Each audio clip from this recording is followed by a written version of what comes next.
Good evening and welcome back to Mindful Model Maker. Tonight what I'm going to do, I've got this 16mm Loco which I've had for some time, done lots of modifications. When I first got it, it was a non-working chassis and all the timing was out, so I quartered the wheels, got that bit going, the motor.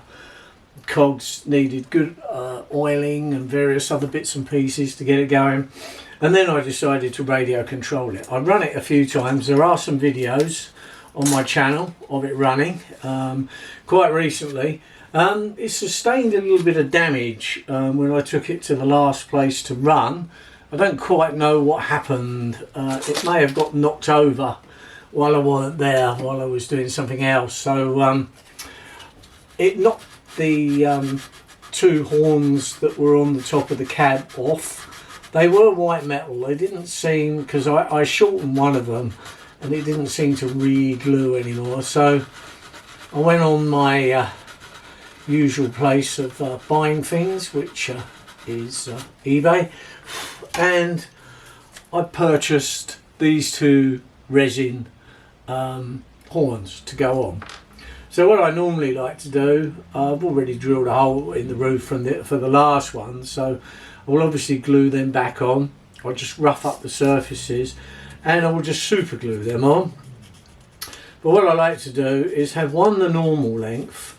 They may be slightly too big, I don't know. I think they look okay. So I usually buy these cheap super glue. What I find with them is that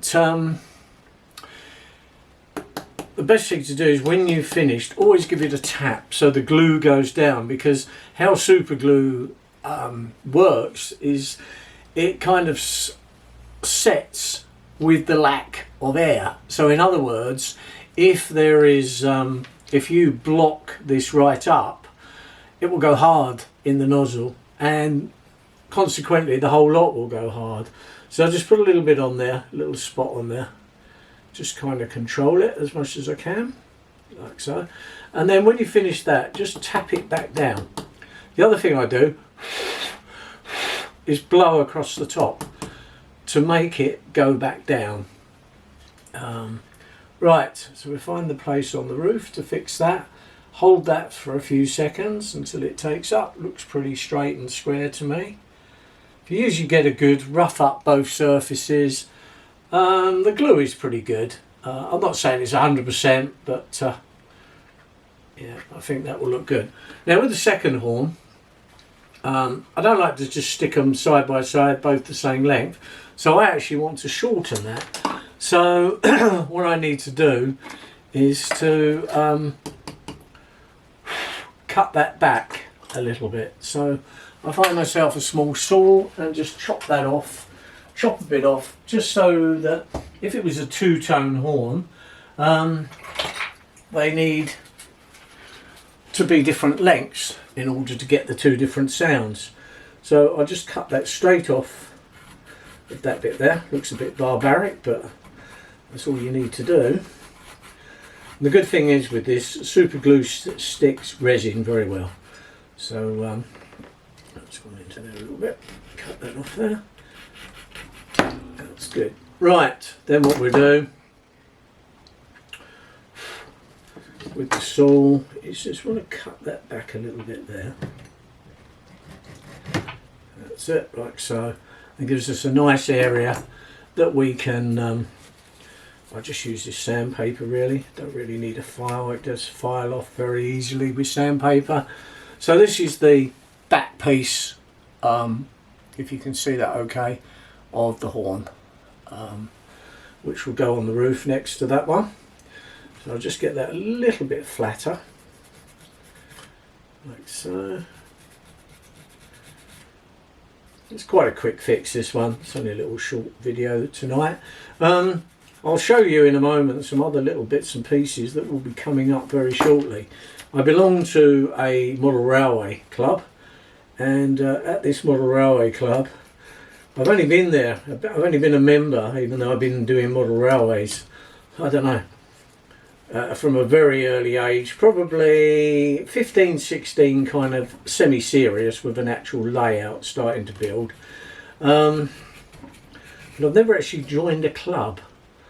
I think that goes for a lot of people, that they model without being in a club. But I found that being in a club is good because one, you get to purchase things that perhaps part built things, various other bits, and of course the club that I now belong to puts on a very big exhibition. It's only a one-day one, but yeah, it's pretty well attended, and they have some lovely layouts, and they attract some kind of famous layouts, ones that have been in the different railway modelling magazines. So, you know, if you want to go and see them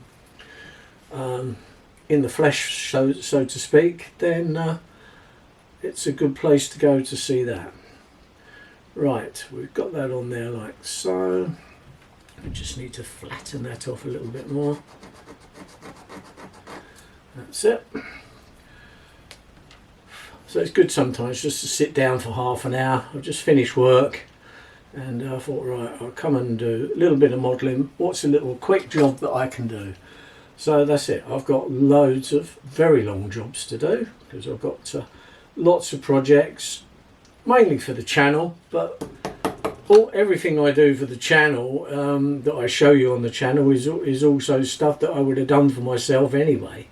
You know, just out because that's my interest. So that's now on there. So now, as you can see, I've shortened it. I hope you can see that okay, because the sun is shining quite bright here and I'm hoping it's not blotting it out, but we'll see that if it is.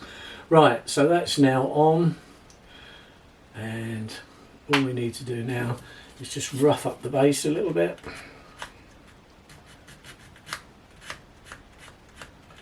Like so. Another little spot of glue on there. Don't need too much. It's going onto a clean, dry surface that's been roughed up, so it should be okay. And then we just pop that next to that one. And obviously, if you line the two backs up, you'll see that the actual horn length is shorter. So it gives it the thing of a two-tone horn. That's it. So there we are. That's on there now. And you can see the two different lengths of horn.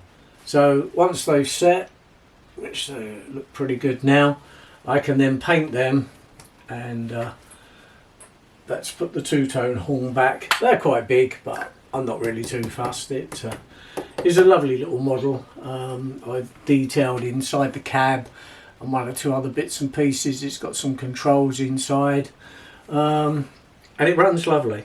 Not too fast, just sedate. Nice little shunting engine, and of course with the radio control, I've got total control over it. And as I say, if you look on the channel, you will see this running at another club that I belong to, which has got 16mm or SM32, which is what this is. It's also got, you can run ordinary O gauge on that as well, and gauge 1, which is another thing that I'm into as well. So yeah, I did say earlier on that I've just inherited. These are not mine. I'm going to do them for the club that I belong to. A few years ago, there was a magazine that used to come out weekly. I think it was about £4.99, and each week it had a part for the Flying Scotsman. Well, I have two of them here in various states. One of them has actually got a completed tender, which is there. So I will be doing some work on that, some soldering, gluing, painting, various other bits. It's quite a detailed model and it looks actually quite good. I believe I've got at least enough to build one of them complete, and the other one I'm not sure yet, because there's piles and piles of bits, magazines and all the rest. I've read through them. So yes, so that's something I'll be working on as well, and I'll be showing it. So here, I don't know if you can see inside, there's the controls. There we are, we can see them. So that kind of round bit in the middle is the motor, which just drives straight down onto a bevel gear. So what I did, I kind of moulded the top bit to look as though that's a part of the actual cab. You've got the two main controllers, you've got a red and a black, which is basically an on and off. You've got two brakes sticking up, and the other little control there is like forward and reverse. It's dual control because a lot of these type of locos are used for shunting, so you can move from one side to the cab to the other.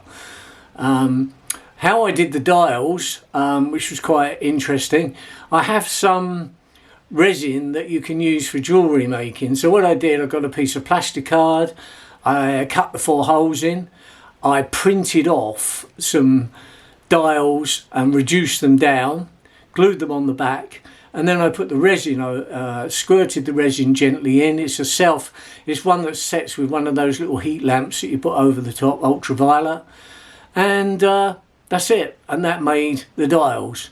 I don't know how close you can see the actual dials, whether you can see, but yeah, I think you can just see them. So they were made out of resin. So if you want to know how to make some dials very cheaply, buy yourself a quick setting resin, which you don't need to mix. You just pour it in, put the ultraviolet light on that for a minute or two, and it just sets. And they have some dials with the glass on the front. It's very simple to make. There we are. Anyway, that will do for this evening, and I'll be back soon with something else. If you like the channel, please subscribe, and then you'll get a notification every time a new one comes on. And you can always give me a like as well, if you want to, that is. Anyway, I'll see you very shortly. Thank you very much for watching.